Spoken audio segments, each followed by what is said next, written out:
Hi there and welcome to the Labyrinth. As we enter into 2024, it is always handy to get an insight on what we can expect over the next year.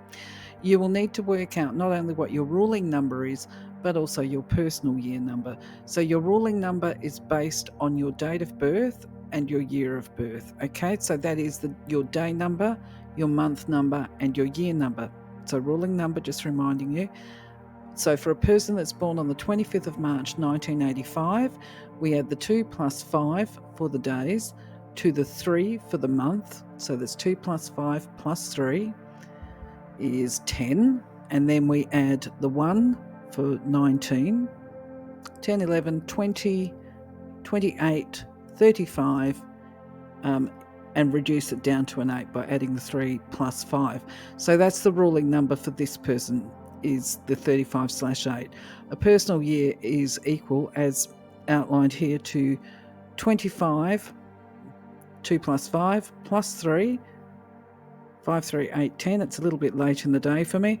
Plus 2 is 12, plus 2 is 14, plus 4 is 18. So then we reduce it down again. 1 plus 8 equals a 9. So based on this example, the ruling number is an 8, and they are in a personal year of 9 for 2024. Next year, they will be in a personal year of 1. I hope that makes sense to you. So for people with a personal year of 7, this is a year of consolidation, and it would be unwise to consider some major changes throughout this time frame. It's a highly significant year, and it's a year of learning to focus on the growth that you managed to have last year. That's the experiences and the lessons learned. This year, 2024, is going to give you a better insight and understanding of your life and where it's been going. Sometimes the 7, a personal year of 7, involves a level of sacrifice, especially for those people who have refused to take on board the lessons of the past year, or who choose to disregard and ignore their guidance and intuition. Also, if you've been ignoring to take responsibility for the actions and decisions that you make, and by this I mean if you've tended to, when faced with a challenge, trigger and become very reactive as opposed to responding in a calm and decisive way, there'll need to be some measures put into place to correct this and to help you, or to teach you to balance your emotions. Karma this year is going to be in swings and roundabouts, and it's going to occur quite quickly for you under the vibration of a 7, and it may take the form in losses of money, health, or love, as an attempt by the divine to awaken you and return you back to your spiritual path. So just a reminder here that while that might sound a little bit ominous, this is about reminding you you've got choices here. You can continue to react to situations, or you can choose to respond creatively when life gets challenging. And obviously, when we talk about consolidation, we're talking about stabilizing the mind, body, and spirit, and also basically holding on to what works well and pruning and removing away that which no longer supports the growth for your future. So sometimes we have to say goodbye to the old to make way for the new. That's just part of life. And basically you can expect this year that there's going to be a certain shedding there. Shedding doesn't have to be painful, though. Remember, we're talking about dead wood. If you prune a tree and the wood's dead, then, it's just part of helping for positive and healthy growth. So 2024 carries the energy for teaching and sharing of information and knowledge as part of an effort to steer and guide others, and also to assist you to find a greater understanding of yourself.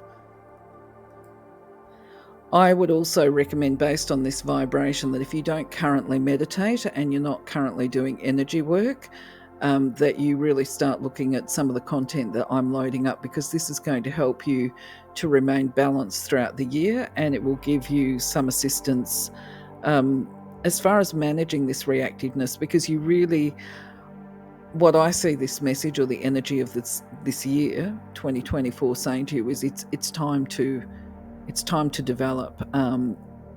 And anyway, the techniques and strategies I give will help you to emotionally balance and draw more light to your aura. which can only bode well for the outcome. So one thing you will learn about me if you haven't had a lot of experience with me and the types of messages that I give, including numerology, is that life I understand to be about polarities. So I give the good and the bad, and I respect people's capacity to make decisions and to develop themselves. For the people with a personal year of 7, this could be a potentially difficult month of adjustment, all right? But the point is to focus on the fact this is about continual progress and development. So you are advised that to develop an attitude of, accepting the things that we cannot change with grace, and learning that business of what to hold on to and what to let go of. I will also be doing a video at some point about releasing resistance, because this is actually something, if you get into these healing strategies, I'm putting up the angel content. Doesn't matter if you don't believe in them, be open-minded. You could draw upon the energy of the divine to help you release resistance and to go with the flow of life. That might be a good activity for you to meditate on over January. And just to learn to accept that things happen and unfold in the divine way. I've put a little thing in here where you could also try this as an affirmation. I align my will with the divine will, and I give thanks. And that should help set the pathway going forward for the year and make it more pleasant for you. So people with a ruling 7, they generally know and understand what hardship means, because this is a personal vibration for them. So their across the life path experiences will have, I would imagine, included a lot of sacrifice and loss, which we on the outside actually would probably be looking at and going like, oh my God, I don't know how they cope with it. But because sacrifice and loss seems to be the pathway of those with a ruling 7, they do seem to handle it as a pattern of learning for them. So where I'm going with this is, if you're a ruling 7 in a personal year of 7, this pattern of sacrifice can continue, and there's a little underlined thing here, until the person, that would be you, develops the wisdom and awareness to break the patterns of sacrifice and loss. And at that time, you have the capacity to step up to, I shouldn't say the capacity, at that time you will become an exceptional teacher and helper to humankind and be able to fulfill your divine purpose.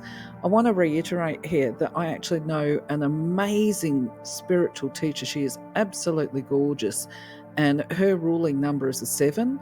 And she has stepped into that position of being an exceptional teacher who does help humanity. Anyway, I shall leave this with you for pause and reflection, and remind you that there's going to be lots of strategy on this website for you to enhance your aura and vibration and bring more light to it.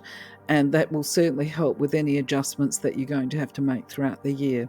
In the meantime, be blessed, my friends. Take care.